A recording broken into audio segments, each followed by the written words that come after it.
இதுக்கும் அல்லாஹ் நாடிடுவான், அதுக்கும் அல்லாஹ் நாடிடுவான், சத்தியத்துக்கும் அல்லாஹ் நாடிடுவான், அசத்தியத்துக்கு அல்லாஹ் நாடிடுவான். மூசா நபி கைத்தறி பாம்பாக மாறுவதற்கு அல்லாஹ் நாடிடுவான், சூனியக்காரர்கள் போட்ட கயிறுகள் பாம்பு போல நெளிவதற்கும் அல்லாஹ் நாடிடுவான். அல்லாஹ் எந்த இடத்துல வச்சிருக்கிறாங்கன்னு பாருங்க, எவ்வளவு மோசமான நம்பிக்கைன்னு பாருங்க. சூனியக்காரனுக்கு அல்லாஹ் நாடினால் ஆற்றலை கொடுப்பான், சூனியத்துக்கு அல்லாஹ் நாடினால் பாதிப்பு கிடைக்கும் என்று நம்புவார்களே. ஆனால் இதே போன்ற இன்னொரு வசனம் குர்ஆன்ல இருக்குது, இப்ராஹிம் நபி சொல்லக்கூடிய வசனம், வலா அகாஃபு மா துஷ்ரிகுன பிஹி இல்லா ஐயஷா ரப்பி ஷைஆ. நீங்கள் இறைவனுக்கு யாரையெல்லாம் இணை வைக்கிறீர்களோ அவர்களுக்கு நான் பயப்பட மாட்டேன். அவங்க ஏதாவது எனக்கு தீங்கு செஞ்சிருவாங்க, அந்த சிலை எனக்கு பாதிப்பு ஏற்படுத்திடும், அந்த சிலை எனக்கு நோயை கொடுத்துரும், அந்த சிலை என்ன பைத்தியமாக்கிடும், என்ன முடக்கிடும், இதுக்கெல்லாம் நான் பயப்படவே மாட்டேன். இல்லா ஐயஷா ரப்பி ஷைஆ, என்னுடைய இறைவன் எதையேனும் நாடினாலே தவிர அப்படிங்கிறாங்க. உடனே இந்த வசனத்தை வச்சுட்டு பாத்தீங்களா, சிலைக்கு ஆற்றல் உண்டு, அல்லாஹ் நாடினால் சிலை பாதிப்பு ஏற்படுத்தும், இப்படி நம்ப முடியுமா?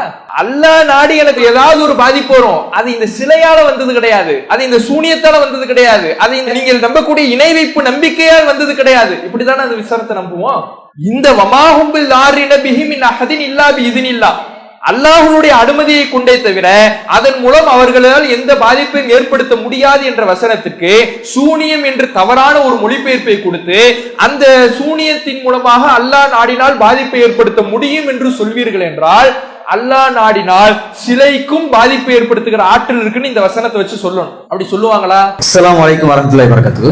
என்னுடைய கேள்வி என்னன்னா, சூனியம் பத்தி தான். இப்ப சூனியம் அப்படின்னா எந்த காலத்துல இருந்து அது அந்த வார்த்தையை பயன்படுத்தப்பட்டது சூனியம்? அதே மாதிரி சூனியம் பத்தி நம்ம குர்ஆன்ல சர்ச் பண்ணா அதிகமா பாத்தீங்கன்னா மூசா நபி காலத்துல பயன்படுத்தியது. நபி அவர்கள் பல அற்புதங்கள் காட்டினாலும் ஃபிரௌனுடைய சொல்லலாம் சூனியை தவிர வேற இல்லை சொல்றாங்க. நபிநாயகனுடைய காலத்திலையும் பல விஷயங்கள் சொன்னா கூட அதை சூனியை தவிர வேற இல்லைன்னு சொல்லி மக்கள் புறணிச்சாங்க. இப்ப இந்த மாதிரி சூனியம் என்ற வார்த்தையை எந்த கால தொடர்புல இருந்து அது வருது, அந்த சிகரனுடைய வார்த்தை எப்பதுல வருது, அதை பத்தி எனக்கு விளக்கம்.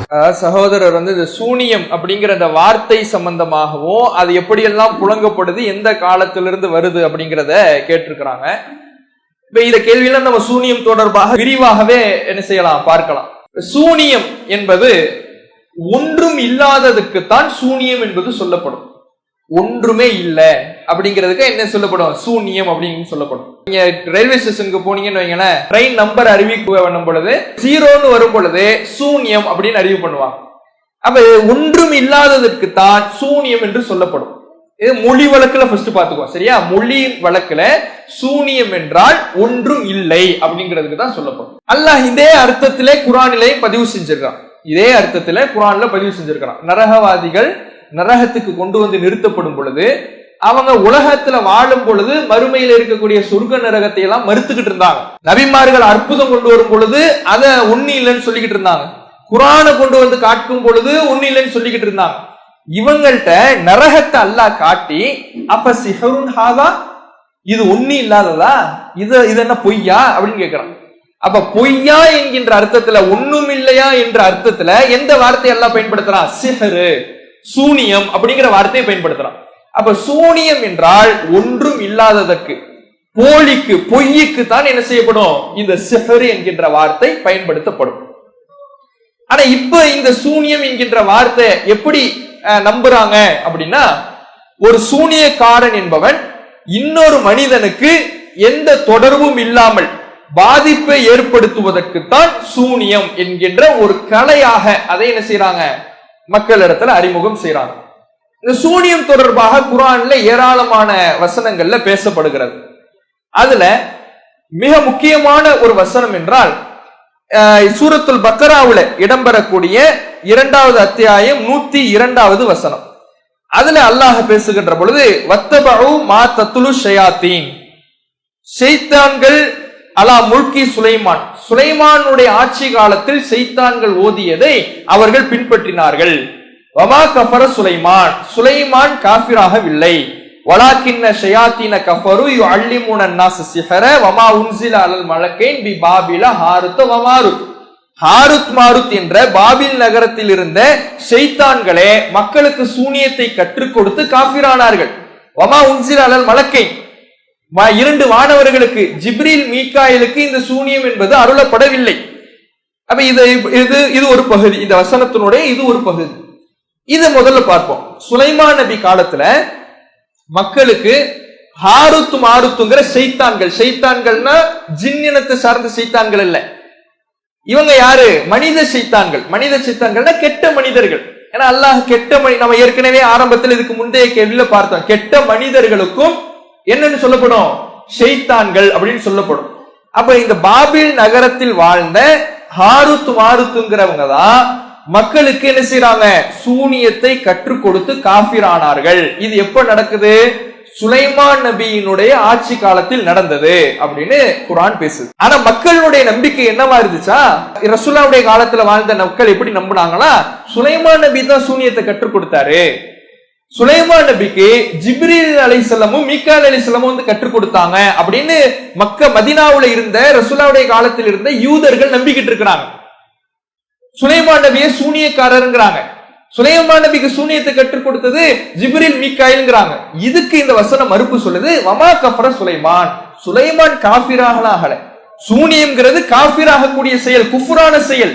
அது சுலைமான் நபி செய்யல. பாபில் நகரத்தில் இருந்த ஹாருத்து மாருத்துங்கிற ரெண்டு ஷைத்தான்கள், ரெண்டு கெட்ட மனிதர்கள் தான் இந்த சூனியத்தை மக்களுக்கு கற்றுக் கொடுத்து காஃபிரானாங்க. இது ஜிப்ரீல் மீகாயில்கள் அருளப்படல, இந்த ஹாருத் மாருத்து தான் மக்களுக்கு கற்றுக் கொடுத்தார்கள் அப்படின்னு இதுவரை அல்லாஹ் வந்து இந்த வசனத்துல சில தகவல்களை சொல்றான். அதை தொடர்ந்து அல்லாஹ் பேசுகிற பொழுது வமா யுஅல்லிமானி மின் ஹதின் ஹத்தா யகூலா இன்னமா நஹ்னு ஃபித்னா ஃபலா தக்ஃபுர். அந்த ஹாருத் மாருத் என்ன பண்ணாங்கன்னா, மக்கள் இதை வந்து கற்றுக்கொள்வதற்காக அவர்கள்ட்ட வரும் பொழுது, நாங்க படிப்பனையா சோதனையா இருக்கிறோம், எங்களை மாதிரி நீங்களும் இதை கற்றுக்கொண்டு காஃபிராகி விடாதீர்கள் அப்படின்னு சொல்லாம யாருக்கும் கற்றுக் கொடுக்கல. யாராவது கற்றுக்கொள்ள வந்தா அவங்கள்ட்ட இவங்க என்ன சொல்லுவாங்களா? நாங்க காஃபிராயிட்டோம்பா, இந்த சூனியத்தை கற்றுக்கொண்டதுனால நாங்க காஃபிரா போயிட்டோம், அது மாதிரி நீங்களும் காஃபிராகி விடாதீர்கள் என்று மக்களுக்கு எச்சரிக்கை செய்யும் பொழுது, அப்போ மக்கள் என்ன பண்ணாங்களா? ஃபயதஅல்லமூன மின்ஹுமா மா யஃபர்ரிகூன பிஹி பைனல் மர்இ வ ஸௌஜிஹி. அதாவது கணவன் மனைவிக்கு மத்தியில் எதை கொண்டு பிரிவினை ஏற்படுத்துவார்களோ அந்த ஒன்றை அவ்விருவரிடமிருந்து ஹாருத் மாருத்திடமிருந்து மக்கள் கற்றுக்கொண்டார்கள். வமாஹும் பில்லாரின பிஹி மின் அஹதின் இல்லா பிஇذنில்லாஹ். இதன் மூலம் கணவன் மனைவியை மத்தியில பிரித்துக் கொள்வதற்காக ஒரு கலையை கற்றுக்கொண்டாங்களே, அதன் மூலம் அவர்கள் அல்லாஹுடைய நாட்டத்தை கொண்டே தவிர எந்த தீங்கையும் அவர்களால் ஏற்படுத்த முடியாது அப்படின்னு அல்லாஹ் வந்து இந்த வசனத்துல பேசுறான். இப்ப இந்த வசனத்துல அந்த ஹாருத் மாருத் என்கின்ற கெட்டவர்கள் அவர்கள்ட்ட யாராவது மக்கள் கற்றுக்கொள்வதற்கு வந்தால், நாங்க சோதனையாக இருக்கிறோம், நாங்க படிப்பனையா இருக்கிறோம், நாங்க காஃபிராயிட்டோம், அது மாதிரி நீங்க காஃபிராயிடாதீங்க அப்படின்னு சொல்லும் பொழுது அந்த மக்கள் என்ன பண்ணிட்டாங்க? அந்த சூனியம் என்று அந்த ஹாருத் மாருத் எதை கற்றுக்கொண்டு கொண்டிருந்தார்களோ அவர்களிடமிருந்து அதை கற்றுக்கொள்ளாமல் கணவன் மனைவிக்கு மத்தியில் பிரிக்கக்கூடிய கலையை கற்றுக்கொள்கிறார்கள். கணவன் மனைவிக்கு மத்தியில் எப்படிலாம் பிரிக்கலாம், இதுக்கு சூனியம் தேவையா? சூனியம்னு இவங்க நம்புறாங்கல்ல, புறசாதனம் இல்லாமல் சூனியம் என்பது வைப்பதுன்னு நம்புறாங்கல்ல, அப்படி அது இல்லை, அது தேவையும் இல்லை. கணவன் மனைவிக்கு மத்தியில பிரிக்கிறதுக்கு அப்படி ஒரு கலை தேவையா? ரெண்டு பேருக்கு மத்தியில சொல்லி கொடுத்துட்டாலே முடிஞ்சு போச்சு. ரெண்டு பேருக்கு மத்தியில கோல் மூட்டி விட்டாலே, மாப்பிள்ளை அங்க பார்த்தேன் முடிஞ்சு போச்சு, உன் மனைவி முடிஞ்சு போச்சு, இப்படி சொல்லிட்டாலே முடிஞ்சு போயிடும். ரெண்டு பேருக்கு மத்தியில பிரிவினை வந்துடும். இப்படி எப்படியெல்லாம் பிரிவினை ஏற்படுத்தலாங்கிற அந்த நுணுக்கத்தை கலைய ஹாருத் மாருத்திடமிருந்து இந்த மக்கள் கற்றுக்கொண்டார்கள். அப்படி அவங்க கத்துக்கிட்டாலும், அதுக்குன்னு சில டெக்னிக்களை படிச்சாலும் கூட அல்லாஹ்வுடைய நாட்டை இருந்தாதான் பாதிப்பு ஏற்படுத்த முடியும். அல்லாஹ்வுடைய நாட்டை இல்லாம பாதிப்பு ஏற்படுத்த முடியாது அப்படின்னு இந்த வசனம் பேசுது. ஆனா இந்த வசனத்துக்கு தவறான பொருளை கொடுப்பாங்க. எப்படி எல்லாம் தவறான பொருள் கொடுப்பாங்கன்னா, அதாவது இந்த சூனியம் என்கின்ற கலையை ஹாருத் மாருத் என்பவர்கள் மக்களுக்கு கற்றுக் கொடுத்தாங்க. அதன் மூலம் அவர்களால் கணவன் மனைவிக்கு மத்தியில பிரிவினை ஏற்படுத்த முடியும். சூனியத்தின் மூலமாக என்ன செய்ய முடியுமா? கணவன் மனைவிக்கு மத்தியில பிரிவினை ஏற்படுத்த முடியும் அப்படின்னு என்ன செய்யறாங்க? இந்த சூனியத்தை நம்பக்கூடிய மக்கள் இன்றைக்கு பிரச்சாரம் செய்யக்கூடியதை பார்க்கணும். கணவன் மனைவியை பிரிப்பதற்கு சூனியம் என்கின்ற ஒரு கலை முதல்ல தேவை இல்லை. இன்னும் இந்த வசனத்துல சூனியம் என்பதை வேறாகவும் கணவன் மனைவிக்கு பிரிக்கின்ற கலையை வேறாகவும் தான் அல்லாஹ் பேசுகிறான். அதனால்தான் அல்லாஹ் இந்த வசனத்துல வார்த்தையை பயன்படுத்த பொழுது ஃபயதஅல்லமூன, அவர்கள் சூனியத்தை கற்றுக்கொள்ளவில்லை, எனவே அவர்கள் கணவன் மனைவிக்கு மத்தியிலே பிரிக்கின்ற கலையை கற்றுக்கொண்டார்கள் அப்படிங்கிற அல்லாஹ். அவங்க என்ன பண்றாங்க? ஹாருத் மாருத்திட்ட மக்கள் போறாங்க, ஹாரித் மார்த் என்ன சொல்றாங்க, இப்ப நாங்க சோதனையா இருக்கிறோம், காஃபிர் ஆயிடாதீங்க அப்படின்னு ஹாரித் மார்த் சொன்ன உடனே, எனவே கணவன் மனைவிக்கு மத்தியில பிரிவினை ஏற்படுத்துவதை கற்றுக்கொண்டார்கள்னா அப்ப முன்னாடி உள்ளதை என்ன செய்யறவங்க கத்துக்கல, சூனியத்தை கற்றுக்கொள்ளவில்லை.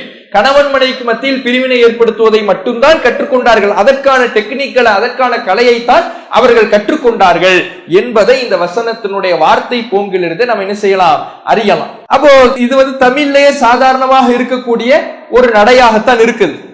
நம்ம ஒரு விஷயம் இப்போ மாணவர்களுக்கு ஆசிரியர் சொன்னார், நீங்க யாரும் இன்னைக்கு பிடி கிளாஸுக்கு போக கூடாது, பிடி கிளாஸுக்கு என்ன செய்யக்கூடாது, யாரும் போக கூடாது அப்படின்னு சார் சொன்னார்.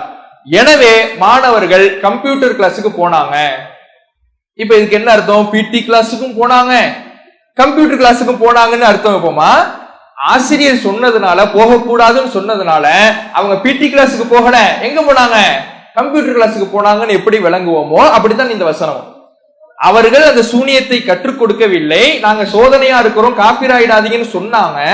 எனவே அவர்கள் கணவன் மனைவிக்கு மத்தியிலே பிரிவினை ஏற்படுத்துவதை கற்றுக்கொண்டார்கள்னா சூனியத்தை கத்துக்கல, எதை கத்துக்கிட்டாங்க, கணவன் மனைவிக்கு மத்தியிலே பிரிவினை ஏற்படுத்தக்கூடியதை கற்றுக்கொண்டார்கள்.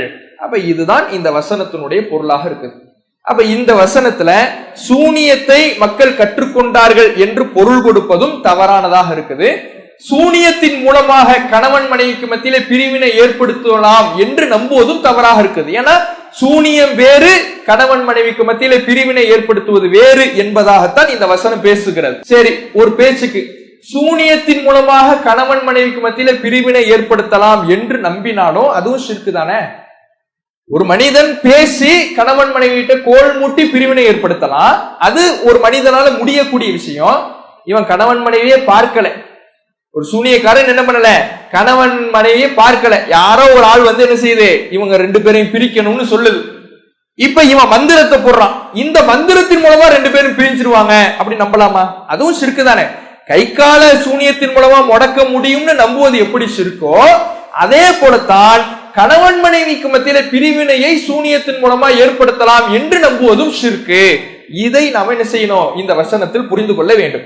அப்ப சூனியம் என்பது கணவன் மனைவிக்கு மத்தியிலையும் சூனியத்தின் மூலமாக பிடிக்க முடியாது, சூனியத்தின் மூலமாக எந்த தீங்கும் கிடையாது, அது ஒரு குஃப்ரான காரியம், கடவுளுடைய இறைவனுடைய அதிகாரத்தை தனக்கு இருப்பதாக வாதிடக்கூடிய ஒரு செயல். அப்படியான ஒரு செயலை அல்லாஹ் அங்கீகரிக்கவில்லை, அப்படியான ஒரு செயல் கிடையாது, அதனால் எதுவும் முடியாது. இது அடிப்படையாக தெரிந்து கொள்ள வேண்டிய விஷயம். இது பத்தியும் குரான்ல சூனியம் என்பதை பற்றி அல்லாஹ் சுலைமான் நபியினுடைய காலத்திலிருந்து வந்ததா பேசுறான். அதுக்கு அடுத்து மூசா நபியினுடைய காலத்தை பற்றி பேசுகிறான். மூசா நபியினுடைய காலத்துலதான் இந்த சூனியம்னா என்னங்கிறது அல்லாஹ் நமக்கு அறிமுகப்படுத்துறான். இந்த வசனத்துல மேலோட்டமாகத்தான் இருக்குது, சூனியம் சூனியம்னு தான் வருதே தவிர சூனியம்னா என்னன்னு இந்த வசனத்துல விவரம் சொல்லப்படல. மூசா நபியினுடைய காலத்துல இருக்கக்கூடிய சூனியம் தொடர்பான தகவல்களை அல்லாஹ் சொல்லுகின்ற பொழுதுதான் சூனியம்னா என்னங்கிறத நமக்கு அறிமுகப்படுத்துறான். இப்ப மூசா நபி இறைவனால தூதராக நியமிக்கப்படுறாங்க. தூதராக நியமிக்கப்படும் பொழுது ஃபிரௌன்ட்ட போய் அல்லாஹ் பிரச்சாரம் பண்ண சொல்றான். மூசா நபி பயப்படுறாங்க, இல்ல ஃபிரௌன் என்ன தாக்கிடுவான், பொய்ன்னு சொல்லிடுவான், இப்படி மூசா நபி பயப்படுறாங்க. அல்லாஹ் மூசா நபிக்கு சில அற்புதங்களை எடுத்து காட்டுகிறான். எப்படி அதனுடைய ஆரம்பிக்குதுன்னா, அதனுடைய துவக்கம் எப்படி ஆரம்பிக்குதுன்னா, மூசா நபியுடைய கையில ஒரு கைத்தடி இருக்குது. அல்லாஹ் கேட்கிறான், மாஃபி யமீனிக், உங்க கையில என்ன இருக்குது? ஹிய அசாய, இது என்னுடைய கைத்தடி. மூசா நபி சொல்றாங்க, இது என்னுடைய கைத்தடி, இதை வச்சு என்ன பண்ணுவீங்க? அப்ப மூசா நபி சொல்றாங்க, இதை நான் ஊண்டிக்குவேன், ஊண்டி சாஞ்சிக்குவேன், இதை வச்சு இலைதலைகளை பறிச்சுக்குவேன், இன்னும் சில தேவைகளையும் நான் நிறைவேற்றிக் கொள்வேன். இவ்வளவுதான் மூசா நபி சொன்னது. ஒரு மனிதன் கைத்தடியை வைத்து என்னவெல்லாம் செய்ய முடியுமோ அதை மூசா நபி சொல்றாங்க. அப்ப அல்லாஹ் சொல்றான், உங்க கைத்தடியை போடுங்க. போடுறாங்க, கைத்தடி பாம்பா மாறிடுச்சு. மூசா நபி பயந்துட்டு போயிட்டார். ஏன்னா கைத்தடி பாம்பா மாறுங்கிறது யாருக்கே தெரியல, மூசா நபிக்கே தெரியல, போயிட்டாங்க. அப்ப திரும்ப அல்லாஹ் மூசா நபி அழைத்து அதை எடுங்க அப்படிங்கிறான். எடுக்கிறாங்க, திரும்ப கைத்தடியா மாறிவிட்டது. இப்ப இது போன்ற அற்புதம், இன்னும் கையை விழாப்புறத்துல விட்டெடுக்க சொல்றான், கை வெண்மையாக ஜொலிக்குது. இது போன்ற அற்புதத்தை அல்லாஹ் மூசா நபிக்கு காண்பித்து, நான் உங்களோட இருக்கிறேன், பயப்படாம போங்க. மூசா நபி போறாங்க, ஃபிரௌனை எதிர்கொள்றாங்க, ஃபிரௌன்ட்ட பிரச்சாரம் செய்யறாங்க. நீங்க தூதர் தாங்கிறதுக்கு என்ன சாட்சி அப்படின்னு ஃபிரௌன் கேட்கிறான். அப்ப அல்லாஹ் கட்டளை மூசா நபிக்கு போடுறான், ஃபால்கி மாஃபி யமீனிக், உங்களுடைய வலது கையில் இருக்கின்ற கைத்தடியை போடுங்கள் அப்படின்னு அல்லாஹ் கட்டளை போடுறான். மூசா நபி போடுறாங்க, அது திரும்ப பாம்பாக மாறுது. இத பார்த்த ஃபிரௌன் என்ன பண்றான்னா, நீங்க செய்யறது அற்புதம்லாம் ஒண்ணு இல்ல, இது சூனியம். இது மாதிரி செய்யக்கூடிய வித்தைக்காரர்கள், சூனியக்காரர்கள் என்கிட்ட திறமையான ஆட்கள்லாம் என்கிட்ட நிறைய பேர் இருக்கிறாங்க, போட்டி வச்சுக்குவோமா? ஃபிரௌன் கேட்கிறான். மூசா நபி எதுக்கும் தயார், நீ யாரனாலும் அழைச்சிட்டு வா, எதுக்கும் தயாருங்கிறாங்க. அப்போ ஃபிரௌன் என்ன பண்றான்னா, நாட்டில் இருக்கக்கூடிய கை தேர்ந்த சூனியக்காரர்களை தேடி பிடிக்கிறான். யார் ரொம்ப கை தேர்ந்தவர்கள், ரொம்ப தலை சிறந்தவர்கள் யார் தேடி ஃபிரௌன் பிடிக்கிறான். ஃபிரௌன் பிடித்து போட்டிக்கு வராங்க. போட்டிக்கு வந்த உடனே வந்த சூனியக்காரர்கள் கேட்கிறாங்க, நீங்க ஆரம்பிக்கிறீங்களா நாங்க ஆரம்பிக்கட்டுமா? மூசா நபி சொல்றாங்க, நீங்களே ஆரம்பிக்கிறீங்க. அந்த சூனியக்காரர்கள் கையில அவங்க சில கயிறுகளை எல்லாம் அப்படியே போடுறாங்க. அந்த கயிறுகள் எல்லாம்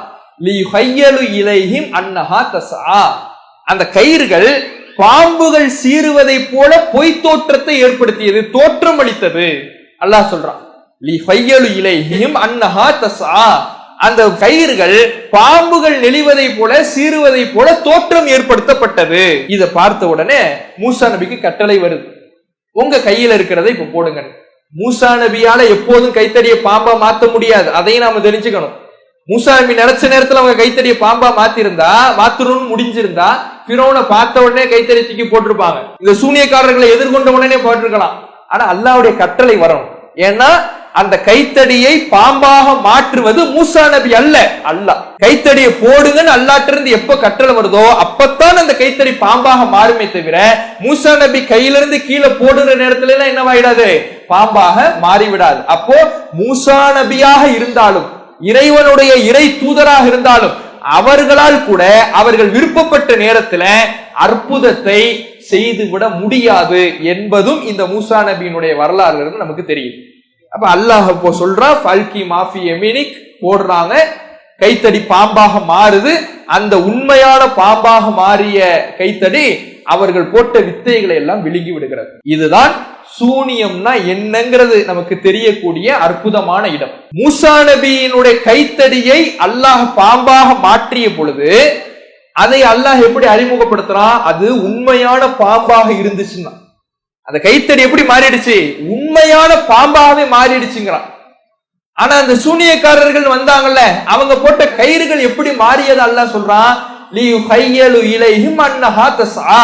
அது சீறுவதை போல தோற்றம் அளித்தது.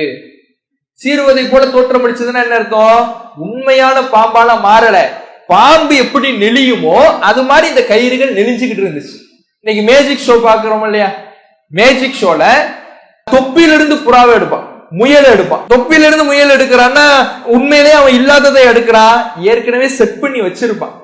ஏற்கனவே என்ன பண்ணுவான், அது உள்ள செட் பண்ணி வச்சிருப்பான். நம்ம கண்களை ஏமாற்றி எடுக்கிறான். தொண்டைக்குள்ள அப்படியே கத்தியை இறக்குவான். உண்மையிலேயே கத்தி இறக்குனா குடல்லாம் கிழிஞ்சிடும். உண்மையவா இறக்குறான், உண்மையிலேயே அவன் இறக்கல. அது அந்த கத்தியை மடங்கக்கூடியதாக இருக்கும். அதை பல் முனையில வச்சுக்கிட்டு என்ன பண்ணுவான், அழுத்துவான். அந்த கத்தி என்ன ஆயிடும், மடங்கிடும், பேப்பர் மாதிரி மடங்கிடும். அதை எடுத்த உடனே உண்மையான கத்தி மாதிரி இருக்கும், தட்டிலாம் காட்டுவான். இது என்னது, கண்களை ஏமாற்றுவது. இப்படி இது எப்படி கண்களை ஏமாற்றுவதை இன்னைக்கு நாம மேஜிக் ஷோக்களாக பார்க்கிறோமோ, இது போலத்தான் அந்த சூனியக்காரர்கள் செய்த வித்தைகள் மக்களுடைய கண்களை ஏமாற்றியது. மக்களுடைய கண்களை ஏமாற்றியது அப்படின்னு என்ன செய்யறான், அல்லாஹ் சொல்றான். அப்ப உண்மையான பாம்பாக மாறல. அப்ப சூனியம்னா என்னதான், வித்தை தான் செய்ய முடியும், கண்கட்டி வித்தை தான் பண்ண முடியும், கண்களை ஏமாத்ததான் முடியும், மேஜிக் தான் பண்ண முடியுமே தவிர அல்லாஹை போன்று செயல்பட முடியாது. அப்ப சூனியம்னா என்னன்னு அல்லாஹ் என்ன செஞ்சுட்டான், தெளிவுபடுத்துறான். சூனியம்னா அது ஒரு வித்தை, கண்கட்டி வித்தை. இதை செய்யக்கூடிய சூனியக்காரர்கள் ரெண்டு விதத்துல இருக்கிறாங்க. ஒண்ணு இன்னைக்கு இருக்கிற மேஜிக்காரங்க மாதிரி. இன்னைக்கு இருக்கிற மேஜிக்காரங்க அப்படி, இதெல்லாம் ட்ரிக்ஸ் தான். இது என்னது, ட்ரிக்ஸ். நான் மறைச்சு வச்சிருக்கிறேன், என் திறமையே என்னன்னா உன் கண்ணுக்கு தெரியாம அந்த ட்ரிக்ஸை எடுக்கிறது தான் என் திறமை. இப்படி சொல்லுபவர்கள் மேஜிக்காரர்கள். இந்த சூனியக்காரர்கள் தன்னை சொல்லிக்கிறான்ல, அவன் எப்படிப்பட்டவனா, ரெண்டாவது வகை ஆட்கள். இவங்க எப்படிப்பட்டவங்கன்னா, வித்தை தான் செய்வான், இவனும் ட்ரிக்ஸ் தான் செய்வான். ஆனா இவன் செய்யும் பொழுது, நான் ஜின்ன அனுப்பி செய்யறேன், நான் சாத்தான அனுப்பி செய்யறேன், நான் ஏன் ஆற்றலால செய்யறேன், என்னுடைய அதிகாரத்தால நான் செய்யறேன், மந்திரத்தால செய்யறேன் அப்படின்னு சொல்லி ஏமாத்துவோம். ரெண்டு பேருமே ஏமாத்ததான் செய்யறான். ஒருத்தன் நான் ட்ரிக்ஸ் தான் செய்யறேன்னு ஒத்துக்கிறான், இன்னொருத்தவன் நான் மந்திரத்தால செய்யறேங்கிறான். ஏமாத்துறவன் இந்த மேஜிக் செய்யறான்ல அது பொய், அதுவும் பாவம் தான். ஆனா ஏன் அதிகாரத்தால செய்யறேன், என் மந்திரத்தால செய்யறேன், ஜின் அனுப்பிட்டு செய்யறாங்கிறல்ல, இது குஃப்ர். ஏன்? அல்லாஹ்வுடைய அதிகாரம் இருப்பதாக வாதிடுகிறான். அப்ப இப்படித்தான் சூனியத்தை என்ன செய்யறான், அல்லாஹ் அறிமுகப்படுத்துகிறான். அதனால எதுவுமே முடியாது. லா யுஃப்லிஹு ஸாஹிரு ஹைசு அத்தா. சூனியக்காரன் எந்த விதத்தில் வந்தாலும் வெற்றி பெற முடியாது. அவன் மேஜிக்ங்கிற விதத்துல வந்தாலும் சரி, நான் என்னால முடியும் மந்திரம் போட்டு நான் வீழ்த்திடுவேன், இப்படி வந்தாலும் சரி, எந்த விதத்தில் வந்தாலும் சரி, சூனியக்காரனால் வெற்றியே பெற முடியாதுன்னு அல்லாஹ் சொல்லுகின்ற பொழுது, அப்ப சூனியக்காரனா அது முடியும் இது முடியும் நம்புறது சரியான நம்பிக்கையா?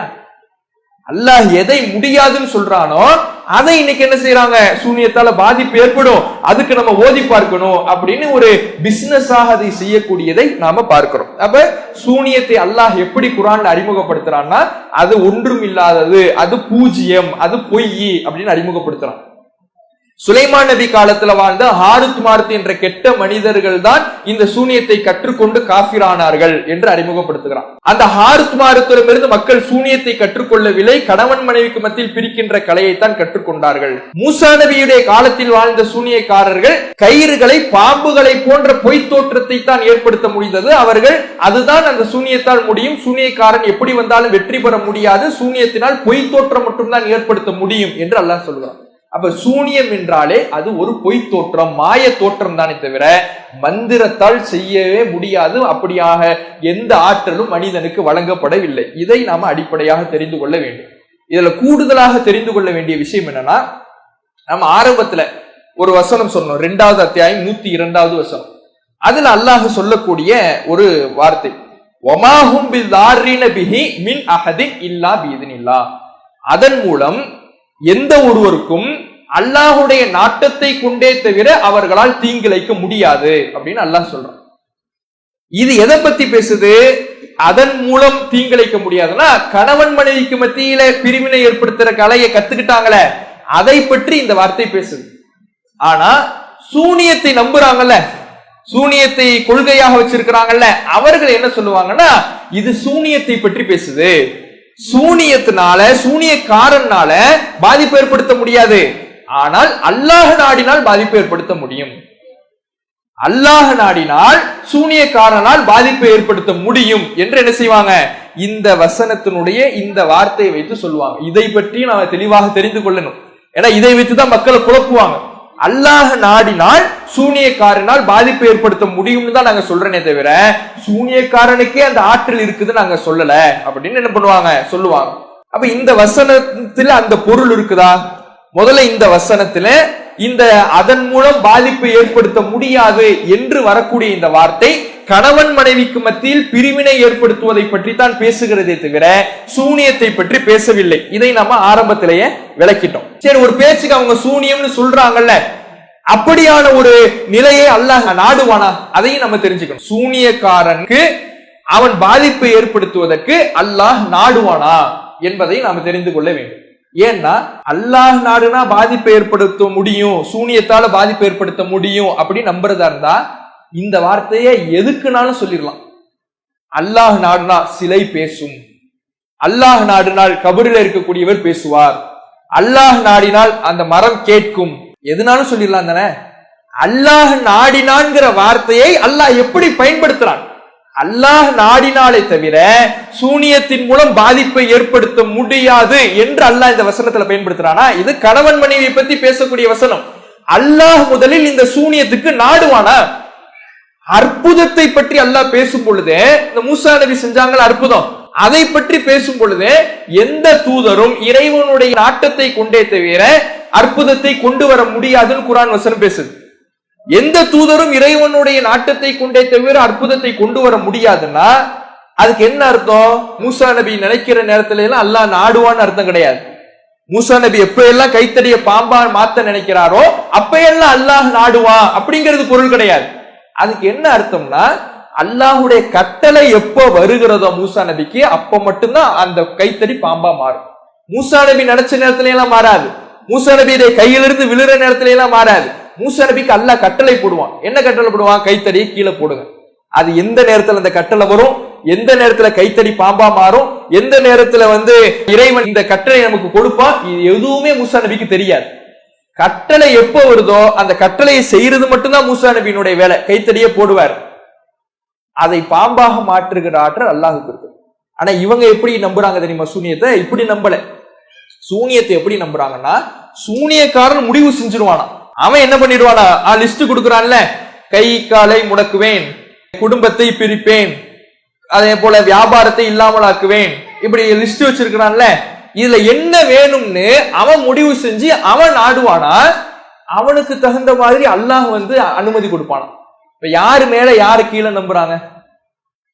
யாரு மேல யாரு கீழே நம்புறாங்க? சூனியக்காரன் எல்லா முடிவையும் செஞ்சிடுவானா.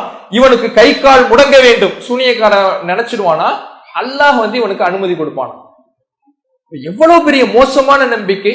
இப்படி பொண்ணா எல்லாத்தையும் சொல்லிட்டு போயிடலாம். கல்லு அல்லா நாடினா பேசும், கபர்ல இருக்கிறவங்க அல்லா நாடினா பேசுவாங்க, இப்படி எல்லாத்தையும் சொல்லிட்டு போயிடுவான். என்ன ஆதாரம் அதுக்கு? இந்த வசனம் சூனியத்தை பற்றி பேசவில்லை. சூனியத்துக்கு அல்லாஹ் நாட மாட்டான். சூனியம் என்பது இணை வைத்தல். ஒரு பேச்சுக்கு அவங்க என்ன சொல்றாங்கன்னா, இந்த மூசா நபி காலத்தில் நடந்த சம்பவத்தை எடுத்துங்க. சூனியக்காரர்கள் மூசா நபி அவர்களை எதிர்கொள்றாங்க. மூசா நபி அவர்களை எதிர்கொள்ளும் பொழுது இந்த சூனியக்காரர்கள் எப்படி சூனியம் செஞ்சதாக குர்ஆன் பேசுது. அதாவது கயிறுகளை போடுறாங்க, அது பாம்பு மாதிரி தோற்றம் அளிச்சுன்னு குர்ஆன் பேசுது. ஆனா இந்த சூனியத்தை நம்பக்கூடிய இந்த சலஃபு கொள்கையினுடைய நம்பிக்கை என்ன தெரியுமா? அது சூனியத்தினால் ஏற்பட்ட மாற்றம் தான் அப்படிங்கிறாங்க. மூசா நபியை எதிர்த்து வந்த சூனியக்காரர்கள் போட்ட கயிறுலாம் பாம்பு மாதிரி நெளிஞ்சிச்சுல, இந்த மாற்றம் ட்ரிக்ஸ் இல்ல, மேஜிக் இல்ல, அது என்னது? சூனியத்தினால் ஏற்பட்ட மாற்றம்ங்கிறாங்க. அதே சொல்லும் பொழுது சூனியத்தின் மூலமாக அல்லாஹ் நாடினால் பாதிப்பை ஏற்படுங்கிறாங்க. சரியா? இது ஒரு பக்கம். எதிரில் யாரு நிக்கிறது? மூசா நபி நிக்கிறாங்க. மூசா நபியுடைய கைத்தறி பாம்பாக மாறுதுல, இது எப்படி மாறும்? அதுவும் அல்லாஹ் நாடுகிற பொழுது அல்லாஹ்வுடைய கட்டளை வந்தால்தான் மாறும். சத்தியத்துக்கும் அசத்தியத்துக்கும் மத்தியில போட்டி நடக்குது. மூசா நபியினுடைய கைத்தடி பாம்பாக மாறுவதற்கும் அல்லாஹ் நாடிடுவானா. அந்த சூனியக்காரன் வந்தான்ல போட்டிக்கு, அவன் போட்ட கயிறு பாம்பு மாதிரி நெளிவதற்கும் அல்லாஹ் நாடிடுவானா. கேலியா இல்ல இது? அல்லாஹ்வே விளையாட்டாக கேலியாக இதுக்கும் அல்லாஹ் நாடிடுவான், அதுக்கும் அல்லாஹ் நாடிடுவான், சத்தியத்துக்கும் அல்லாஹ் நாடிடுவான், அசத்தியத்துக்கும் அல்லாஹ் நாடிடுவான். மூசா நபி கைத்தடி பாம்பாக மாறுவதற்கு அல்லாஹ் நாடிடுவான். சூனியக்காரர்கள் போட்ட கயிறுகள் பாம்பு போல நெளிவதற்கும் அல்லாஹ் நாடிடுவான். அல்லாஹ்வை எந்த இடத்துல வச்சிருக்கிறாங்கன்னு பாருங்க. எவ்வளவு மோசமான நம்பிக்கைன்னு பாருங்க. அப்ப இப்படி இறைவனுடைய வசனத்தை, இறைவனை பற்றிய நம்பிக்கையை கேலி கூத்தாக ஆக்கக்கூடிய வகையில இந்த சூனியம் பற்றிய நம்பிக்கையை அவங்க வச்சுக்கிட்டு இருக்கிறாங்க. அப்போ சூனியத்துக்கு அல்லாஹ் நாடவே மாட்டான். இந்த இல்லாபி இதுனில்ல, அல்லாஹுடைய அனுமதியை கொண்டே தவிர என்ற வார்த்தையை வைத்துக் கொண்டு சூனியக்காரனுக்கு அல்லாஹ் நாடினால் ஆற்றலை கொடுப்பான், சூனியத்துக்கு அல்லாஹ் நாடினால் பாதிப்பு கிடைக்கும் என்று நம்புவார்களே. ஆனால் இதே போன்ற இன்னொரு வசனம் குர்ஆன்ல இருக்குது. இப்ராஹிம் நபி சொல்லக்கூடிய வசனம், அதாவது வலா அகாஃபு மா துஷ்ரிகுன பிஹி இல்லா ஐயஷா ரப்பி ஷைஆ. நீங்கள் இறைவனுக்கு யாரையெல்லாம் இணை வைக்கிறீர்களோ அவர்களுக்கு நான் பயப்பட மாட்டேன். அவங்க ஏதாவது எனக்கு தீங்கு செஞ்சிருவாங்க, அந்த சிலை எனக்கு பாதிப்பு ஏற்படுத்திடும், அந்த சிலை எனக்கு நோயை கொடுத்துரும், அந்த சிலை என்ன பைத்தியமாக்கிடும், என்ன முடக்கிடும், இதுக்கெல்லாம் நான் பயப்படவே மாட்டேன். இல்லா ஐயஷா ரப்பி ஷைஆ, என்னுடைய இறைவன் எதையேனும் நாடினாலே தவிர அப்படிங்கிறாங்க. உடனே இந்த வசனத்தை வச்சுட்டு பாத்தீங்களா, சிலைக்கு ஆற்றல் உண்டு, அல்லாஹ் நாடினால் சிலை பாதிப்பு ஏற்படுத்தும், அல்லாஹ் நாடினால் சிலை முடக்கும், அல்லாஹ் நாடினால் சிலை பைத்தியமாக்கும், இப்படி நம்ப முடியுமா? அல்லாஹ் நாடினாலே தவிரனா, அல்லாஹ் நாடி எனக்கு ஏதாவது ஒரு பாதிப்பு வரும், அது இந்த சிலையால வந்தது கிடையாது, அது இந்த சூனியத்தால வந்தது கிடையாது, அது நீங்கள் நம்பக்கூடிய இணை வைப்பு நம்பிக்கையால் வந்தது கிடையாது. இப்படித்தானே அந்த விசாரத்தை நம்புவோம். இந்த வமாஹும்பில் ஆரின பிஹிமின் அஹதின் இல்லா பிஇذنில்லா, அல்லாஹ்வுடைய அனுமதியை கொண்டே தவிர அதன் மூலம் அவர்களால் எந்த பாதிப்பையும் ஏற்படுத்த முடியாது என்ற வசனத்திற்கு சூனியம் என்று தவறான ஒரு மொழிபெயர்ப்பை கொடுத்து அந்த சூனியத்தின் மூலமாக அல்லாஹ் நாடினால் பாதிப்பை ஏற்படுத்த முடியும் என்று சொல்வீர்கள் என்றால், அல்லாஹ் நாடினால் சிலைக்கும் பாதிப்பை ஏற்படுத்துகிற ஆற்றல் இருக்குன்னு இந்த வசனத்தை வச்சு சொல்லணும். அப்படி சொல்லுவாங்களா? அப்ப இவங்க ஏன் இந்த சூனியத்தை இவ்வளவு இந்த குர்ஆன் வசனங்களுக்கும் ஏகத்துவத்திற்கும் தௌஹீதுக்கும் முரணாக இந்த சூனியத்தை அல்லாஹ்வை கேலியாக்குகிற வகையில அல்லாஹ் மூசா நபிக்கு நாடிடுவான், அந்த சூனியக்காரர்களுக்கு நாடிடுவான் அப்படின்னு அல்லாஹ்வுடைய அதிகாரத்தை கேலியாக்கக்கூடிய வகையில ஏன் இவ்வளவு பெரும்பாடு படுறாங்கன்னா, அல்லாஹ்வுடைய அந்தஸ்தை பற்றி, அல்லாஹ்வுடைய அதிகாரத்தை பற்றி அவர்களுக்கு கவலை கிடையாது. இமாம்களுடைய அந்தஸ்து குறைஞ்சிடக்கூடாது, சூனியம் இருக்குன்னு சொல்லக்கூடிய இமாம்களுடைய கண்ணியம் குறைஞ்சிடக்கூடாது. அதுக்குத்தான் இவ்வளவு பாடுபடுறாங்களே தவிர அல்லாஹுடைய அதிகாரத்தை கேலியாக்குற வகையில இருக்குத, அல்லாஹுடைய அதிகாரத்தை மதிக்காத வகையில் ஆகுது, அல்லாஹுடைய அதிகாரத்தை மறுக்கக்கூடிய வகையில் ஆகுத, இணை வைப்பை நிலைநாட்டக்கூடிய வகையில் ஆகுத, இதை பற்றி கவலைப்படாதவர்களாக தங்களுடைய கொள்கையை பற்றி பிரச்சாரம் செஞ்சுக்கிட்டு இருக்கிறாங்க.